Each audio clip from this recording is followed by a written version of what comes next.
The Arab Spring began as a spark, a moment of hope that seemed to promise a new dawn across the Middle East and North Africa. But it quickly turned into a storm of chaos whose echoes are still felt today. Across countries that had endured decades of autocratic rule, corruption, and economic stagnation, ordinary citizens suddenly found their voices, united in a common demand: freedom, dignity, and an end to oppression. Yet, what began as a wave of optimism and possibility soon revealed the fragility of state structures, the entrenched interests of elites, and the complexity of sectarian, regional, and geopolitical divisions. How did this movement, celebrated at first by the world as a triumph of people power, devolve into turmoil, civil wars, and authoritarian retrenchment? How could a single act of protest ignite a chain reaction across an entire region? And why did the resulting chaos leave some countries in ruin while others emerged with cautious reforms? In this video, we're going to answer all these questions. So let's start. The story of the Arab Spring cannot be told without returning to Tunisia, where it all began. In December 2010, Mohamed Bouazizi, a street vendor in the town of Sidi Bouzid, set himself on fire in protest after local authorities humiliated him, confiscated his wares, and ignored his pleas for justice. Bouazizi's desperate act resonated with millions across Tunisia, capturing the widespread frustration with systemic corruption, unemployment, and political repression under President Zain El Abidine Ben Ali. Within weeks, massive protests erupted, spreading from provincial towns to the capital, Tunis. The government's initial response was a combination of violent crackdowns and empty concessions, but the sheer scale of the demonstrations made them impossible to contain. By January 2011, Ben Ali fled the country, marking one of the most dramatic political collapses in modern Arab history. Tunisia's evolution inspired hope. If the entrenched elites of Tunisia could be overthrown, perhaps change was possible elsewhere. The rapid spread of revolutionary fervor across the region, however, reflected both similarities and stark differences among Arab states.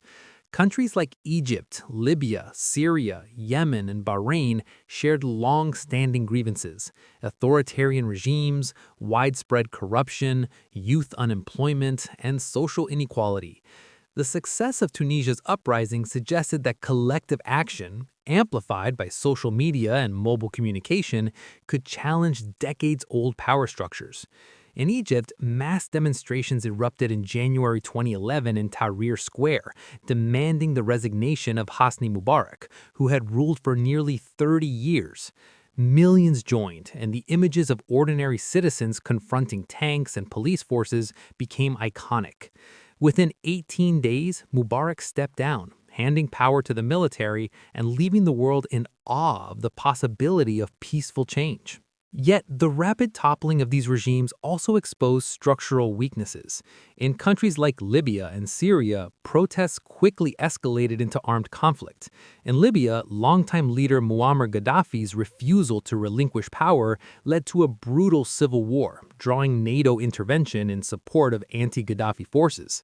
By October 2011, Gaddafi was captured and killed, but his death did not bring peace. Libya descended into factional violence, with rival militias, tribal groups, and political factions vying for control. Similarly, in Syria, peaceful demonstrations in cities like Dara and Homs were met with extreme violence by the Assad regime. What began as calls for reform rapidly morphed into a full-scale civil war, eventually involving multiple foreign powers, proxy groups, and extremist organizations like ISIS. These conflicts reveal that the collapse of authoritarian power does not automatically create stable democracy. Without institutions, social cohesion, and shared political norms, power vacuums can be deadly. Economic and social factors also played a critical role in shaping the outcomes of the Arab Spring. Across the region, youth unemployment was extraordinarily high, often exceeding 25 to 30% in countries like Tunisia, Egypt, and Libya. Economic stagnation, combined with rising food prices and inequality, meant that large segments of society had little stake in maintaining the status quo. When protests emerged, these groups joined en masse, fueling both momentum and unpredictability. Yet the same economic weakness that motivated the uprisings also limited the capacity of new governments to stabilize and reform their countries. Transitional authorities faced enormous challenges, delivering services, reviving economies, managing debt, and navigating global markets, all while trying to respond to popular demands for justice and accountability. In many cases, these pressures led to disillusionment, as initial hope gave way to frustration and unrest. The role of external actors further complicated the trajectory of the Arab Spring. Western powers, regional rivals, and international institutions all sought to shape outcomes according to their strategic interests. In Libya, NATO's intervention arguably prevented an immediate massacre in Benghazi, but it also created conditions for prolonged instability. In Syria, foreign support for both Assad and opposition forces fueled a multi-layered civil war that has lasted over a decade. Regional powers such as Saudi Arabia, Iran, Turkey, and Qatar played roles in funding, arming, or politically backing different factions, turning internal revolts into proxy battlegrounds. These interventions illustrate a key reality of the Arab Spring. Domestic grievances were inseparable from regional and global power dynamics, and external involvement often intensified chaos rather than resolving it. The ideological dimension of the uprisings also shaped outcomes. In some countries, revolutionary movements were diverse coalitions of secular activists, liberal reformers, Islamists, and labor unions. In Egypt, for instance, the Muslim Brotherhood emerged as a powerful political force after Mubarak's fall, winning elections in 2012. Yet their rule was short-lived, facing resistance from the military, secular groups, and urban elites, culminating in a coup in 2013 that reinstated military dominance. Tunisia, in contrast, managed a more gradual and inclusive political transition, with civil society, political parties, and consensus-building mechanisms ensuring relative stability, though economic challenges remain severe. This divergence demonstrates that ideological coherence, political experience, and institutional strength significantly influence whether revolutionary movements result in sustainable change or spiraling disorder. Sectarian and identity dynamics also magnified chaos in several states. In countries with deep ethnic, religious, or tribal divisions, the fall of authoritarian regimes often unleashed long-suppressed tensions. Syria is the clearest example. The Assad regime's suppression of Sunni-majority protests triggered a broader conflict that engulfed Alawite, Kurdish, and Christian communities, eventually drawing in Islamist extremists and regional powers. Yemen experienced similar fragmentation, where the collapse of central authority allowed Houthi rebels, southern separatists, and militant groups to contest control, producing one of the world's worst humanitarian crises. These cases highlight a critical lesson. Authoritarian rule can suppress conflict, but its removal without strong institutions or inclusive governance often unleashes latent divisions, turning hope into chaos. Media, particularly social media, played a dual role in the Arab Spring. Platforms like Facebook, Twitter, and YouTube enabled rapid organization, international attention, and solidarity across borders. They were crucial in exposing abuses, mobilizing youth, and spreading revolutionary narratives. Yet, the same networks sometimes amplified misinformation, inflamed sectarian rhetoric, and facilitated foreign interference. The instantaneous dissemination of images and narratives created a global sense of urgency, but it also raised expectations that domestic structures could not meet, contributing to disillusionment when change proved harder than imagined. Another factor in the descent from hope to chaos was the inability of transitional governments to balance justice with reconciliation. In Tunisia, the Truth and Dignity Commission sought to address past abuses, but in Libya and Egypt, purges, retaliatory actions, and political repression sometimes mirrored the patterns of the old regimes. These dynamics bred cynicism, and in some cases, violent resistance, demonstrating that simply removing a dictator is not equivalent to creating a just or functional society. Without systems to manage grievances, ensure accountability, and deliver tangible improvements, revolutionary energy can quickly transform into frustration and unrest. International perceptions and miscalculations also influenced trajectories. Early optimism in Western capitals, framed as support for democracy, sometimes clashed with the realities on the ground. Policymakers underestimated the complexity of tribal, sectarian, and ideological divisions. In Libya and Syria, this disconnect contributed to prolonged conflicts, as interventions failed to produce clear winners or lasting institutions. In Egypt, initial encouragement of democratic transition was soon replaced by tacit acceptance of military dominance when the elected Muslim Brotherhood government faltered. These episodes reveal that external expectations can magnify internal instability rather than resolve it, particularly in regions with fragile institutions. The long-term consequences of the Arab Spring are still unfolding. Tunisia, often hailed as the sole relative success, struggles with economic stagnation, political polarization, and social unrest. Egypt has reverted to military-backed authoritarianism, suppressing dissent while maintaining stability. Libya and Syria remain fractured, with no centralized authority able to govern effectively. Yemen endures a humanitarian catastrophe, while Bahrain, Morocco, and Algeria saw limited reforms but no revolutionary transformation. The region's instability has facilitated the rise of extremist groups, mass migration, and geopolitical tensions, illustrating that the cost of chaotic transitions extends beyond national borders. At the heart of the Arab Spring's trajectory lies a tension between aspiration and structure. Popular hope, driven by aspirations for freedom, dignity, and better lives, collided with the entrenched realities of political institutions, social divisions, economic constraints, and regional geopolitics.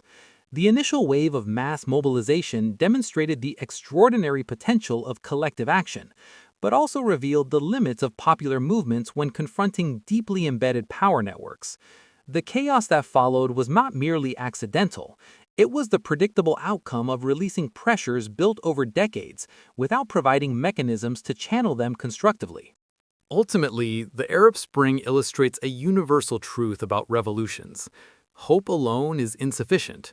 Movements can overthrow despots, topple regimes, and ignite global attention, but the real test lies in the aftermath, building institutions, maintaining unity, addressing inequalities, and managing external pressures. Where these elements are weak, chaos is almost inevitable. Where they are strong, measured reforms may emerge, though often at a slower pace than idealists imagine. The Arab Spring story is both inspiring and cautionary. It reveals the power of people to demand change, yet it also exposes the fragility of systems and the unpredictable consequences of dismantling entrenched authority. The second phase of the Arab Spring story is a deep dive into the unintended consequences that emerged after the initial uprisings, and it highlights the stark contrast between expectation and reality. Once the euphoria of protest and regime change faded, the region was confronted with a more difficult and enduring struggle, the challenge of building governance where none had been fully functional. In Libya, the removal of Muammar Gaddafi created a vacuum that no single faction could fill. Rival militias, tribal leaders, and regional actors competed for control, leaving the country fragmented. Cities like Benghazi, Tripoli, and Misrata became battlegrounds, and the absence of a strong, unifying state apparatus allowed extremist groups to flourish. The Islamic State, for example, capitalized on instability in Libya to establish a foothold, demonstrating how the collapse of one authoritarian regime can inadvertently empower new threats. Libya's descent into chaos underscores a critical lesson. The removal of a dictator is not the same as establishing order, and revolutionary momentum without institutional planning often leads to protracted conflict. Syria, perhaps the most tragic example of the Arab Spring's transformation into chaos, shows how pre-existing social fractures can intensify when political pressure is released. Peaceful demonstrations calling for Assad's resignation quickly escalated into full-scale civil war after violent crackdowns on protesters. The Sunni majority's discontent collided with Assad's Alawite-dominated security apparatus, and both sides received support from regional and global powers pursuing their own strategic objectives. Iran and Russia backed Assad, while Turkey, the Gulf states, and Western countries supported various opposition groups. The multiplicity of actors created a war within a war, producing a humanitarian disaster of staggering proportions. Over 500,000 people were killed, millions more displaced, and entire cities reduced to rubble. Syria illustrates that the collapse of authoritarian control without consensus building or inclusive political structures can trigger not only internal chaos, but also regional instability that resonates across the world. Yemen followed a similar trajectory, where the toppling of President Ali Abdullah Saleh in 2012, initially hailed as a political victory, failed to resolve the country's deep divisions. Houthi rebels, southern separatists, and Islamist militants each vied for influence, and the absence of a functional state led to widespread famine, disease, and mass migration. The Saudi-led coalition's intervention added another layer of complexity, demonstrating how domestic uprisings can become entangled in broader geopolitical contests. Here again, hope for a democratic transition collided with entrenched structural weaknesses, sectarian dynamics, and external interests, producing a prolonged crisis whose effects will endure for decades. Even in countries where revolutions seemed initially successful, the aftermath exposed the limits of civil society and political pluralism. Egypt's brief experiment with democratic governance after Mubarak's fall revealed deep societal divisions and institutional fragility.